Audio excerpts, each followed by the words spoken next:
തിയേറ്ററിലിരുന്ന് cinema മൊബൈലിൽ പകർത്തി വ്യാജ പതിപ്പ് പ്രചരിപ്പിക്കുന്ന തമിഴ്നാട് മധുര സംഘം പിടിയിൽ. മധുര സ്വദേശി സ്റ്റീഫനെയാണ് എറണാകുളം സൈബർ പോലീസ് അറസ്റ്റ് ചെയ്തത്. ഗുരുവായൂർ അമ്പലനടയിൽ എന്ന സിനിമയുടെ വ്യാജ പതിപ്പ് പ്രചരിപ്പിച്ച പരാതിയിലാണ് അറസ്റ്റ്.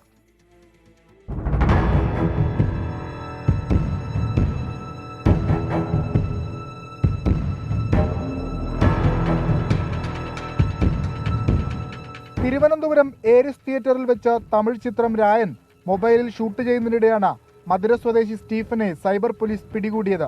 ഗുരുവായൂർ അമ്പലനടയിൽ എന്ന സിനിമയും സമാന രീതിയിൽ മൊബൈലിൽ പകർത്തിയത് ഇയാൾ തന്നെയെന്നാണ് പോലീസിന്റെ കണ്ടെത്തൽ. ഏരിസ് പ്ലസിൽ നിന്ന് തന്നെയാണ് ഈ ചിത്രവും പകർത്തിയത്.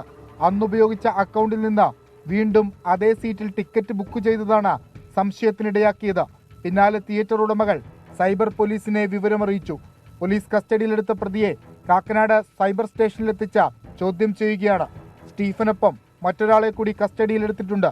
മധുര കേന്ദ്രീകരിച്ച് പ്രവർത്തിക്കുന്ന വൻ റാക്കറ്റിന്റെ ഭാഗമാണ് പ്രതിയെന്നും പോലീസ് സംശയിക്കുന്നു.